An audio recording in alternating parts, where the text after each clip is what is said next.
Hello friends, welcome to our channel. आज हम बाल विकास एवं शिक्षा शास्त्र चाइल्ड डेवलपमेंट एंड पेडागोजी के क्वेश्चंस करेंगे, जो कि एचटेट, पीजीटी, टीजीटी और पीआरटी तीनों के लिए इम्पोर्टेंट होंगे। 30 क्वेश्चंस आते हैं चाइल्ड डेवलपमेंट एंड पेडागोजी के। तो आइए स्टार्ट करते हैं हमारा आज का पेपर, मॉडल टेस्ट पेपर 2, जो कि 30 क्वेश्चन होंगे इसमें चाइल्ड डेवलपमेंट पेडागोजी के। हम मॉडल टेस्ट पेपर 1 कल कर चुके हैं, तो उसको भी आप देखिएगा। तो पहला क्वेश्चन है, आधुनिक मनोविज्ञान का विकास किस शताब्दी में हुआ? तो स्टूडेंट्स, ये पूछा गया है मॉडर्न साइकोलॉजी का जो डेवलपमेंट है वो कौन सी सेंचुरी में हुआ था? वो हुआ था 20th सेंचुरी में। ऑप्शन 3 आपका राइट है। सेकंड है, प्रयोजनवाद का जनक किसे कहा जाता है? कि जो प्रयोजनवाद है वो कौन है उनके जनक? तो उनके जनक हैं जॉन डेवी। ऑप्शन 1 आपका राइट है। क्वेश्चन 3 है आपका, ज्ञान ही सद्गुण है, यह परिभाषा किसने दी? किसने कहा था कि ज्ञान ही सद्गुण है? तो वो कहा था सुकरात ने, जिसको हम इंग्लिश में कहते हैं सॉक्रेट्स। नाउ क्वेश्चन 4 है, जीवन का अनोखा काल कौन सी अवस्था को कहा गया है? तो स्टूडेंट्स, ऑप्शन यहाँ पर है शैशवावस्था, बाल्यावस्था, किशोरावस्था और युवावस्था। तो स्टूडेंट्स, जो बाल्यावस्था होती है वो जीवन का अनोखा काल होती है। तो करेक्ट आंसर होगा आपका ऑप्शन 2। नाउ क्वेश्चन 5, भय, क्रोध, प्रेम व पीड़ा नामक संवेग शिशु में विकसित होते हैं। ऑप्शन 1 गर्भावस्था, ऑप्शन 2 शैशवावस्था, ऑप्शन 3 किशोरावस्था, ऑप्शन 4 बाल्यावस्था। तो स्टूडेंट्स, भय, क्रोध, प्रेम, पीड़ा नामक संवेग जो है वो शिशु में बाल्य अवस्था में विकसित होते हैं। ऑप्शन 4 आपका राइट आंसर है। नाउ क्वेश्चन 6, हटलॉक के अनुसार एक बच्चे की वृद्धि एवं विकास के अध्ययन की सर्वाधिक अच्छी विधि कौन सी है? ऑप्शन 1 मनोविश्लेषण विधि, ऑप्शन 2 तुलनात्मक विधि, ऑप्शन 3 विकासीय विधि और ऑप्शन 4 सांख्यिकीय विधि। तो करेक्ट आंसर होगा इसका ऑप्शन 3 विकासीय विधि। क्वेश्चन 7 पर चलते हैं, किस सिद्धांत में विकास की क्रिया का आरंभ सिर से होता है? पहला है सामान्य से विशिष्ट, दूसरा है संगठित प्रक्रिया, तीसरा है समान प्रतिमान सिद्धांत और फोर्थ है मस्तोबोधमुखी सिद्धांत। तो मस्तोबोधमुखी सिद्धांत में विकास की क्रिया का आरंभ सिर से होता है। नाउ क्वेश्चन 8, बुद्धि का बहुकारक सिद्धांत किसने दिया?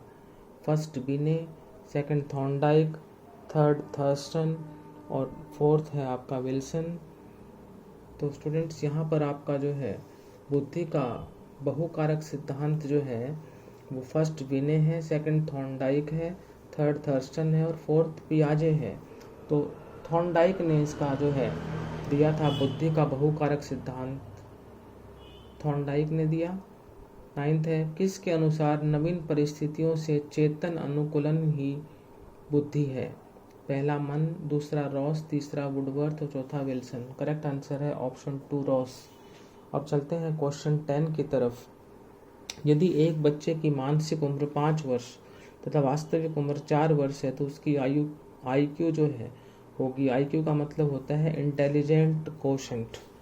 इंटेलिजेंट कोशेंट जो है उसका कितना होगा, ये आपसे जो है पूछा गया है।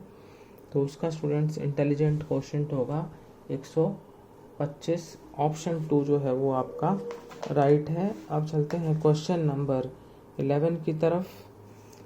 किस आयु में बालक की मानसिक योग्यता का पूर्ण विकास हो जाता है? यानी कौन सी एज है जिसमें बच्चे की जो मेंटल एबिलिटी है उसका पूरा डेवलपमेंट हो जाता है? पहला है 14 वर्ष, दूसरा है 11, तीसरा 9 और चौथा 10। यानी पहला 14 वर्ष, दूसरा 11 वर्ष, तीसरा 9 वर्ष और चौथा 10 वर्ष। तो 14 वर्ष की आयु में बालक की मानसिक योग्यता का पूर्ण विकास हो जाता है। नाउ क्वेश्चन 12, एक बालक प्रतिदिन कक्षा से भाग जाता है, वह है? पहला पिछड़ा बालक, दूसरा विकलांग बालक, तीसरा सामान्य बालक और चौथा प्रतिभाशाली बालक। एक बच्चा रोजाना क्लास से भाग जाता है तो वो बालक किस टाइप का होता है? तो वो स्टूडेंट्स होता है पिछड़ा बालक। ऑप्शन 1 आपका राइट है। क्वेश्चन 13 है, किंडरगार्टन शब्द का अर्थ है। किंडरगार्टन का क्या मतलब होता है? पहला है बच्चों का स्कूल, दूसरा बच्चों का बगीचा, तीसरा मैंने खोज की और चौथा है मैंने खुद किया। तो इसका मतलब होता है बच्चों का बगीचा। क्वेश्चन 14, विकास के अधिगम सिद्धांत का प्रतिपादन किसने किया? पहला जेम्स ड्रेवर, दूसरा रॉबर्ट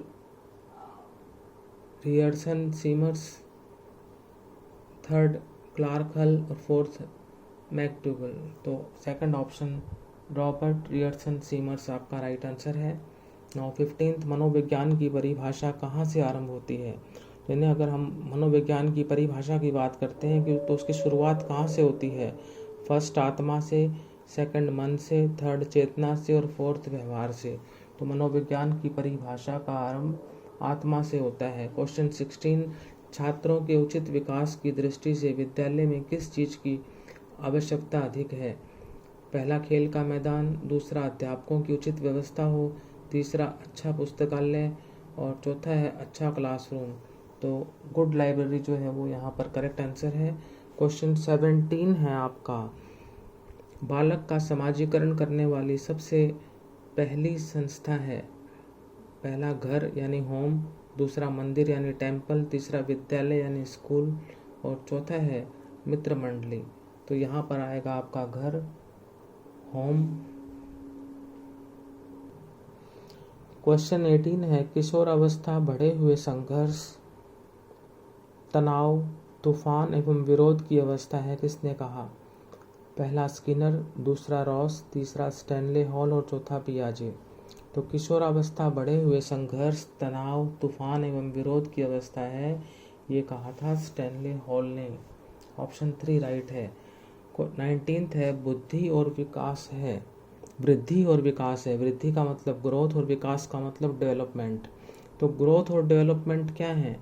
वो एक दूसरे के कॉम्प्लीमेंट हैं। कॉम्प्लीमेंट का क्या मतलब होता है? कि वो एक दूसरे के पूरक हैं। तो ऑप्शंस देख लेते हैं, एक दूसरे के विरोधी, एक दूसरे के समान, एक दूसरे के पूरक, कोई नहीं। तो जैसे मैंने आपके बताया, they are complement to each other, means वो एक दूसरे के पूरक हैं। उसके बाद है बी, 20 का क्वेश्चन है, वंशानुगतता का निर्धारण होता है। तो इसको कहते हैं हेरिडिटी। तो जीन्स के द्वारा, क्रोमोजोम के द्वारा, न्यूरनस के द्वारा और सभी के द्वारा।